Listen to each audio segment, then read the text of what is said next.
Hello everyone, as MPPSC channel पर आप सभी का बहुत बहुत स्वागत है। दोस्तों, एज एमपीपीएससी चैनल को शुरू करने के पीछे हमारा मकसद है कि हम आपके लिए एमपीपीएससी की प्रिपरेशन को सुविधाजनक बना सके और उससे भी ज्यादा जरूरी है कि आपके लिए एमपीपीएससी की प्रिपरेशन को इजी और सिंपल बना सके। तो दोस्तों, यहां पर जैसा हम सभी जानते हैं कि एमपीपीएससी के लिए वैसे तो यूट्यूब पर बहुत सारे ऐसे एजुकेशनल चैनल्स उपलब्ध हैं जहां पर आपको एमपीपीएससी से रिलेटेड मटेरियल्स इजीली अवेलेबल है। लेकिन दोस्तों, एक चीज हमने नोटिस की है कि बहुत सारे यूट्यूब चैनल्स पर हमें अननेसेसरी कंटेंट देखने को मिलता है। बहुत सारा जो एड, प्रमोशन, ये तमाम चीजें हमको देखने को मिलती है और उसके बाद में जो हमको हमारे एग्जाम के लिए जो यूजफुल कंटेंट है वो हमको देखने को नहीं मिलता है। तो दोस्तों, यहां पर एग्जाम के लिए जो यूजफुल कंटेंट है, यानी कि जो टू द पॉइंट कंटेंट है, वो आपको इस चैनल पर देखने को मिलेगा। यहां पर हम टू द पॉइंट और बहुत सारे जो फ्रीक्वेंटली हम वीडियोस आपके लिए अपलोड करेंगे सब्जेक्ट से रिलेटेड, टॉपिक से रिलेटेड, जिससे कि आपको बहुत सारे कॉन्सेप्ट जो है इजी और सिंपल लैंग्वेज में सीखने को मिलेंगे और आपका सिलेबस भी टाइमली बेसिस पर कंप्लीट होता चला जाएगा। इसलिए दोस्तों, आप हमारे चैनल को जरूर सब्सक्राइब कीजिए, जिससे कि आपको सारे वीडियोस आपको मिलते रहे टाइमली बेसिस पे और इजीली कंटेंट आपको एक्सेसिबल होता रहेगा।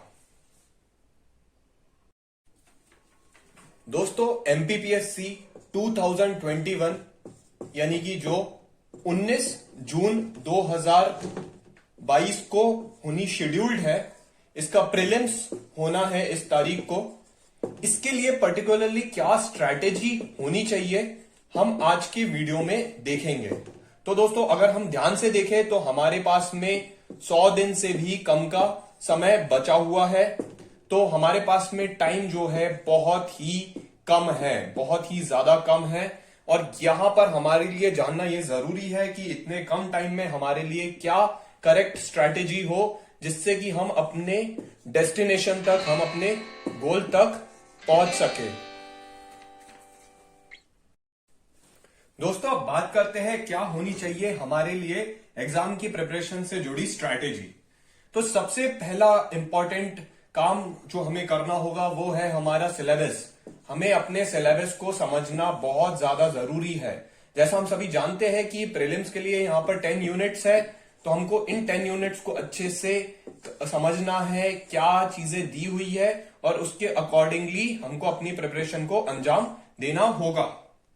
तो दोस्तों, यहां पर सिलेबस के बाद में सबसे जरूरी है कि कैटेगराइजेशन, जैसा कि ओल्ड एस्पिरेंट्स और न्यू एस्पिरेंट्स, यानी कि जो पुराने एस्पिरेंट्स हैं, जो पुराने अभ्यर्थी है, जिन्होंने पहले भी 1 बार, 2 बार, 3 बार प्रीलिम्स लिख लिया है, और जो नए एस्पिरेंट्स हैं जिन्होंने एकदम ही नए एमपीपीएससी की प्रिपरेशन करना स्टार्ट किया है, तो उनके लिए क्या स्ट्रैटेजी होनी चाहिए। तो ये दो चीजें हम समझते हैं। ओल्ड एस्पिरेंट्स के लिए दोस्तों सबसे जरूरी है रिवीजन। जैसा हम सभी जानते हैं कि ऑलमोस्ट उनका सिलेबस कवर्ड होता ही है, वो पहले भी 1 या 2 बार ऑलरेडी अपने अटेम्प्ट्स दे चुके हैं, तो उनके लिए जरूरी है रिवीजन करना।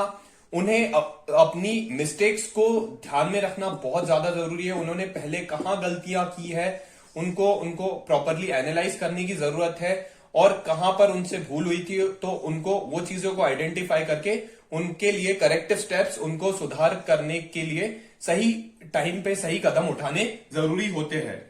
और दोस्तों, उनके लिए तीसरा जरूरी पार्ट है मॉक टेस्ट लगाना। तो यहां पर पुराने एस्पिरेंट्स को ज्यादा से ज्यादा मॉक टेस्ट सॉल्व करने की जरूरत है, जिससे कि वो अपनी स्पीड और एक्यूरेसी को बिल्ड कर पाए और कम से कम टाइम में ज्यादा से ज्यादा सही सवाल को हल कर पाए। तो यहां पर दोस्तों, ओल्ड एस्पिरेंट्स के लिए हमने रिवीजन, हमने इंपॉर्टेंट स्ट्रैटेजी को समझा, जहां पर है रिवीजन एक इंपॉर्टेंट स्टेप है। फिर है मिस्टेक्स, जहां पर उनसे पहले अटेम्प्ट्स में जहां पे गलतियां हुई थी उनको एनालाइज करने की उन्हें जरूरत है, उन अपने वीक पोर्शंस को कवर करने की जरूरत है और उनको अच्छे से रिवाइज करने की, उनको अच्छे से मजबूत करने की जरूरत है। और तीसरा है कि उन्हें ज्यादा से ज्यादा मॉक टेस्ट यहां पर हल करने की जरूरत है। जब वो इन 3 चीजों पर फोकस करेंगे, ध्यान देंगे, तो डेफिनेटली वो अपने एग्जाम में एक्सेल कर पाएंगे। दोस्तों अब बात करते हैं स्ट्रैटेजी नए एस्पिरेंट्स के बारे में। नए एस्पिरेंट्स यानी कि जो इस साल पहली बार प्रीलिम्स लिख रहे हैं, यानी कि फ्रेशर्स, तो उनके लिए क्या इंपॉर्टेंट स्ट्रैटेजी होनी चाहिए। देखिए दोस्तों, उनको सबसे पहले फोकस करने की जरूरत है उन पर्टिकुलर यूनिट्स पर जहां पर उन्हें कम टाइम में, यानी कि कम टाइम में कम एफर्ट्स के साथ में उनके वो अपने स्कोर्स को मैक्सिमाइज कर पाए। तो यहां पर उन्हें ऐसी यूनिट्स देखनी है इस पर्टिकुलर सिलेबस के अंदर जहां पर वो कम टाइम और कम एफर्ट्स लगा करके ज्यादा से ज्यादा स्कोर कर पाए और अपने स्कोर को मैक्सिमाइज कर पाए और अपने सिलेक्शन के चांसेस को बढ़ा पाए। तो दोस्तों उदाहरण के लिए हम ले लेते हैं जैसे एमपीजीके। एमपीजीके को वो कवर कर सकते हैं। इसके साथ में इंफॉर्मेशन एंड कम्युनिकेशन टेक्नोलॉजी, या कह सकते हैं इलेक्ट्रॉनिक्स हो गया, स्पोर्ट्स हो गया, करंट अफेयर्स हो गया। उसके साथ ही साथ में हम देख सकते हैं कमिटीज वगैरह हो गई।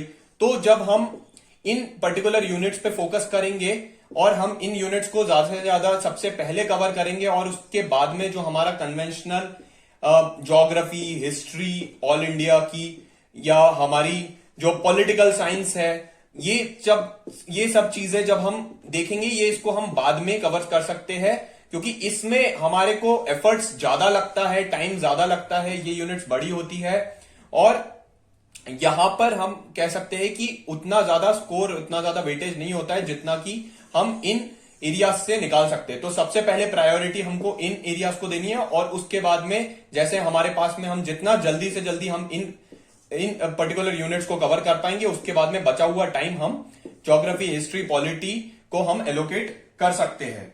और इसके लिए सबसे ज्यादा जरूरी है कि हमें अपना जो सिलेबस है उन्हें हमें, जैसा हमारे पास में टाइम बचा है तकरीबन 3 महीने, तो पहले 2 महीने के अंदर हमें अपने सिलेबस को कंप्लीट करने की जरूरत है।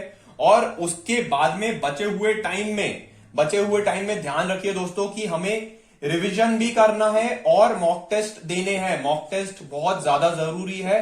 अगर हमें अपनी एग्जाम की प्रिपरेशन को पूरी तरीके से करना है तो हमें रिवीजन और मॉक टेस्ट के लिए आखिरी 1 महीना एलोकेट करना पड़ेगा। Last 1 month for revision and mock test. तो दोस्तों ये स्ट्रैटेजी होनी चाहिए। ये स्ट्रैटेजी सभी नए एस्पिरेंट्स के लिए ध्यान में रखना बहुत जरूरी है।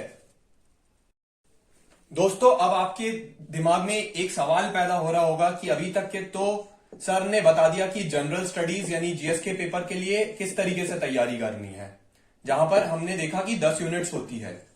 तो दोस्तों यहां पर हमारी स्ट्रैटेजी से हमारी प्रिपरेशन इसके लिए हो गई।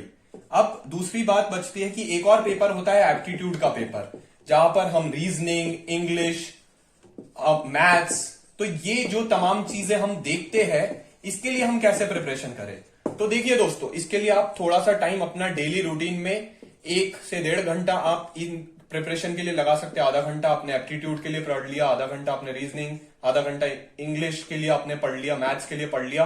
तो जब आप इस तरीके से आप अपना टाइम रोज 1 से 1.5 घंटा जब आप इसके लिए एलोकेट करेंगे तो ये आपके लिए सफिशियंट रहेगा, क्योंकि हम ये एक्सपेक्ट करते हैं कि सभी स्टूडेंट्स को मिनिमम बेसिक लेवल पे तो मैथ्स, इंग्लिश सभी ने पढ़ी है अपने 9th 10th में। तो आप देख सकते हैं कि 8 से लेकर के 10th तक के लेवल की ही आपको यहां पर ये एप्टीट्यूड देखने को मिलता है। तो और ये काफी ज्यादा सरल होता है, और सबसे जरूरी बात है कि ये सिर्फ और सिर्फ क्वालिफाइंग होता है, ये आपके फाइनल सिलेक्शन में काउंट नहीं होता है।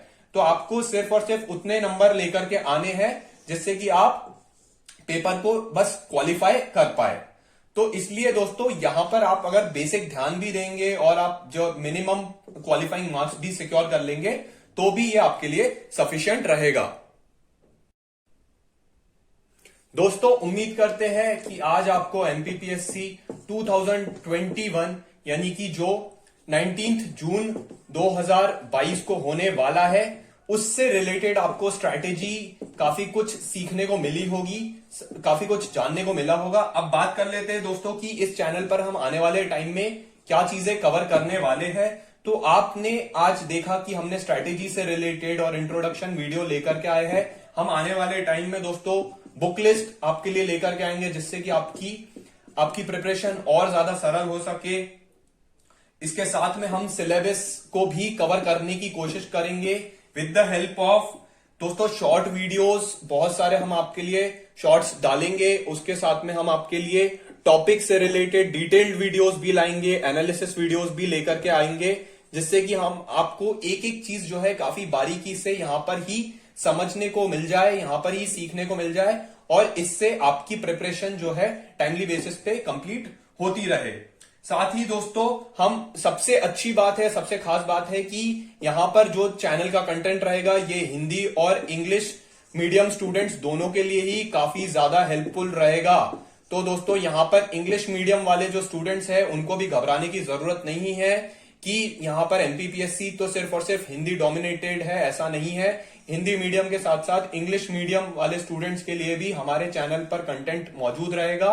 तो आप हमारे चैनल को जरूर सब्सक्राइब कीजिए, जिससे कि आपको दोनों ही लैंग्वेजेस में जो कंफर्टेबल कंटेंट है वो आप तक के पहुंचाया जा सकेगा। इसलिए दोस्तों आप हमारे चैनल को जरूर सब्सक्राइब कीजिए, इस वीडियो को ज्यादा से ज्यादा लाइक कीजिए, जिससे कि सभी स्टूडेंट्स तक के ये वीडियो पहुंच सके, सभी स्टूडेंट्स को यहां पर इसका लाभ मिल सके, बेनिफिट मिल सके। तो दोस्तों अब हम आपके साथ में एक लाइन के साथ में इस वीडियो को यहीं पर हम अंत करना चाहेंगे। Um, work hard and achieve your dreams. तो दोस्तों यहां पे एम करना है, आपको हार्ड वर्क करना है और आपको अपने सपनों को अचीव करना है। अगर आप चाहते हैं कि आप एमपीपीएससी को, आपका जो ड्रीम है, आपका सपना है, आप उसे पूरा कर सके, तो आपको लक्ष्य बनाना होगा, आपको मेहनत करनी होगी, परिश्रम करना होगा और आपको अपने लक्ष्य को हासिल करना होगा। तब जाकर के आप अपने गंतव्य तक, आप अपने डेस्टिनेशन तक के पहुंच सकेंगे।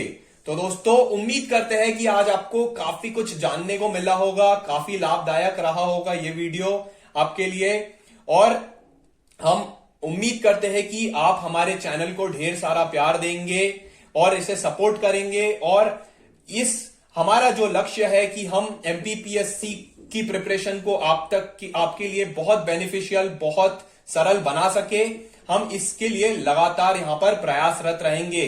चलिए दोस्तों मिलते हैं अब आपसे अगले वीडियो में एज एमपीपीएससी पर। हमारे चैनल को जरूर सब्सक्राइब कीजिए, इस वीडियो को ज्यादा से ज्यादा लाइक कीजिए। मिलते हैं आपसे अगले वीडियो में। Thank you, God bless you everyone and all the best for your preparation.